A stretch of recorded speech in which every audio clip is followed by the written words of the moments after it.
കദ്രി പാർക്കിലേക്ക് സ്വാഗതം. റോഡിന്റെ ഇരുവശങ്ങളിലും തണൽ മരങ്ങൾ വെച്ചുപിടിപ്പിച്ച കദ്രി പാർക്കിന് മുന്നിലെ റോഡ്. നല്ല വൃത്തിയുള്ള പാത. മെയിൻ റോഡിനോട് ചേർന്നാണ് കദ്രി പാർക്ക്. കദ്രി പാർക്കിന്റെ എൻട്രൻസ്.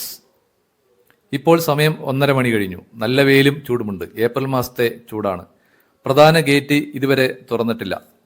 വൈകുന്നേരം തുറക്കുമായിരിക്കും. വൈകുന്നേരം ആണല്ലോ പാർക്കിൽ ആളുകൾ വരുന്നത്. ഉച്ച സമയമായതുകൊണ്ട് വലിയ തിരക്കൊന്നുമില്ല. ഇതിന്റെ സൈഡിലുള്ള വഴിയിലൂടെ അകത്ത് കടന്നു. നേരെ മുന്നിലൂടെ ഒരു നടപ്പാതയും വലതുഭാഗത്തേക്ക് രണ്ടാമതൊരു നടപ്പാതയും അതിനടുത്ത് ടോയ് ട്രെയിനിന്റെ സ്റ്റാർട്ടിംഗ് പോയിന്റും കാണാം.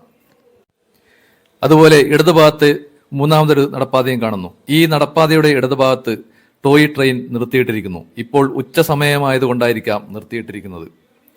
ഇവിടെ പാർക്കിൽ ഇപ്പോൾ അസമയം ആയതുകൊണ്ടായിരിക്കാം ജോലിക്കാരെ ആരെയും കാണുന്നില്ല. ഇടതുഭാഗത്തുള്ള പാതയിലൂടെ ഞാൻ നടന്നു. സന്ദർശകർക്ക് ഇരിക്കുന്നതിനുള്ള സിമന്റ് ബെഞ്ച്, വേസ്റ്റ് വസ്തുക്കൾ നിക്ഷേപിക്കാൻ വേസ്റ്റ് ബിൻ എന്നിവ പലയിടങ്ങളിലായി സ്ഥാപിച്ചിട്ടുണ്ട്. കേരളത്തിലെ പല ടൂറിസ്റ്റ് പിക്നിക് സ്ഥലങ്ങളിലും ഇങ്ങനെ വേസ്റ്റ് ബിന്നുകൾ കാണാൻ സാധിക്കില്ല. പാതകൾ ഇന്റർലോക്ക് ഇട്ട് സുന്ദരമാക്കിയിരിക്കുന്നു. ഇതിനകത്ത് വലിയ ചൂട് അനുഭവപ്പെടുന്നില്ല. പുറത്ത് നല്ല ചൂടാണ്. ചെടികളുടെയും ചെറുമരങ്ങളുടെയും തണലിലൂടെ ഞാൻ പാർക്കിലൂടെ നടന്നുകൊണ്ടിരുന്നു. ഉച്ചഭക്ഷണം ഇതുവരെ കഴിച്ചിട്ടില്ല, പ്രഭാത ഭക്ഷണം കഴിച്ചതല്ലാതെ.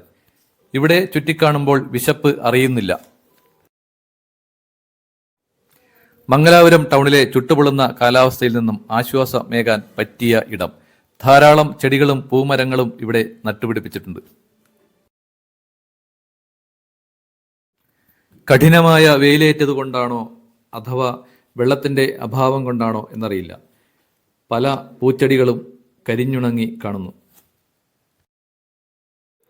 ഇപ്പോൾ പല സ്ഥലങ്ങളിലും കുടിവെള്ളം കിട്ടാനില്ല. തദ്ദേശ സ്വയംഭരണ സ്ഥാപനങ്ങളും മറ്റ് സ്ഥാപനങ്ങളും വാഹനങ്ങളിൽ വെള്ളം എത്തിച്ചു കൊടുക്കുന്ന സംവിധാനം കേരളത്തിൽ നേരത്തെ തന്നെ ആരംഭിച്ചിട്ടുണ്ട്. മംഗലാപുരം ടൗണിന്റെ ഹൃദയഭാഗമായ കദ്രി എന്ന സ്ഥലത്തെ കദ്രി കുന്നിൻ മുകളിൽ ആണ് കദ്രി പാർക്ക്. ഇവിടേക്ക് മംഗലാപുരം സെൻട്രൽ റെയിൽവേ സ്റ്റേഷനിൽ നിന്നും ഏകദേശം 4.5 കിലോമീറ്റർ ദൂരമുണ്ട്.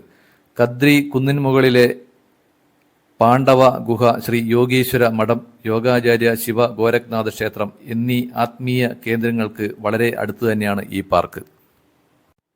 ഓഗസ്റ്റ് മാസത്തിന് ശേഷം ജനുവരി ഫെബ്രുവരി മാസം വരെയാണ് ഇവിടെ സന്ദർശിക്കാൻ പറ്റിയ സമയം എന്ന് എനിക്ക് തോന്നുന്നു. എല്ലാം നല്ല പച്ചപ്പിൽ കാണാൻ കഴിയും.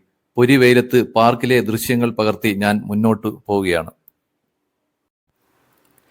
പൂത്തു നിൽക്കുന്ന കേരളത്തിന്റെ സ്വന്തം മഞ്ഞക്കണിക്കൊന്ന ഈ പാർക്കിലെ ഏറ്റവും മനോഹരിയായി അണിഞ്ഞൊരുങ്ങി നിൽക്കുന്നു. മംഗലാപുരം ടൗണിലെ ഏറ്റവും വലിയ പാർക്കാണിത്. ഇവിടെ ഫ്ലവർ ഷോ നടത്താറുണ്ട്. അതുപോലെ ഇതൊരു പിക്നിക് സ്പോട്ട് പോലെ തന്നെ ജോഗിംഗ് സ്പോട്ട് കൂടിയാണ്. കൊടും വേനൽ ആയതിനാൽ പുൽത്തകിടിയിലെ പുല്ലുണങ്ങി നിൽക്കുന്നു. മരത്തണലിൽ സിമന്റ് ബെഞ്ചുകളിൽ ചിലർ വിശ്രമിക്കുന്നുണ്ട്. പാർക്കിൽ വിവിധ കളികളിലും വിനോദങ്ങളിലും ഏർപ്പെട്ടിരിക്കുന്ന കുട്ടികളുടെ രക്ഷിതാക്കൾ. ഫിസിക്കൽ എക്സസൈസിനുള്ള ഉപകരണങ്ങൾ, അതിനുള്ള ഷെഡ്. കൗതുകമുണ്ടാക്കുന്ന രസകരമായ വേസ്റ്റ് ബിൻ. യാദൃശ്ചികമായി മുന്നിൽ വന്നുപെട്ട കൊറ്റി. ഈ കൊടും വേനലിലും പച്ചപ്പോടെ നിൽക്കുന്ന വെട്ടിയൊരുക്കി നിർത്തിയ പൂന്തോട്ടം. കുട്ടികൾ ഇത്തരം വിനോദങ്ങളിൽ ഏർപ്പെട്ടിരിക്കുന്നു. രക്ഷിതാക്കൾ അത് നോക്കി നിൽക്കുന്നു. മറ്റു ചിലർ മൈതാനങ്ങളിൽ ഊഞ്ഞാലാടി കളിക്കുന്നു. 1980-കളിൽ ഗ്രാമങ്ങളിലെ സ്കൂൾ വെക്കേഷൻ സമയത്ത് സർവ്വസാധാരണവും സജീവ സാന്നിധ്യവും ആയിരുന്നു ഊഞ്ഞാൽ. ഇന്നിപ്പോൾ ഇത്തരം പാർക്കുകളിൽ മാത്രമേ കാണുവാൻ സാധിക്കുകയുള്ളൂ. വിനോദങ്ങൾക്കും എക്സർസൈസിനും വിശ്രമിക്കുന്നതിനും ഉപയോഗിക്കാവുന്ന ഷെഡ്. ഇവർ ഇത് ഫലപ്രദമായി ഉപയോഗിക്കുന്നുണ്ട്.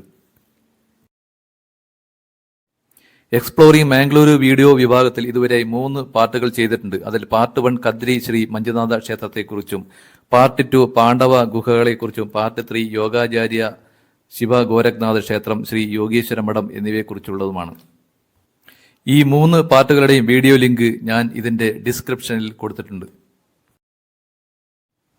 ചെറുവനം പോലെ തോന്നിക്കുന്ന മരക്കൂട്ടങ്ങൾ, ഗുഹ പോലെയോ ടണൽ പോലെയോ തോന്നിക്കുന്ന കരിങ്കല്ല് കൊണ്ട് കെട്ടി ഉയർത്തിയ നിർമ്മിതി. ഇതിനുള്ളിലൂടെ ഒരു റെയിൽ പാളമുണ്ട്. എൻട്രൻസിൽ കണ്ട ടോയ് ട്രെയിൻ ഈ പാർക്കിന് ചുറ്റും ഓടുന്ന കൂട്ടത്തിൽ ഈ ടണലിലൂടെയും ഓടും.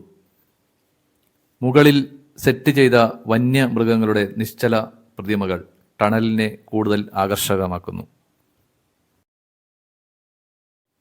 ഇനി ഒരു വസന്തകാല സായാഹ്നത്തിൽ ഇവിടെ വരാൻ പറ്റുമെന്ന പ്രതീക്ഷയോടെ ഈ വീഡിയോ അവസാനിപ്പിക്കുന്നു. വീഡിയോ ഇഷ്ടപ്പെട്ടാൽ ലൈക്ക് ചെയ്യുക, ഒന്ന് സബ്സ്ക്രൈബ് ചെയ്യുക.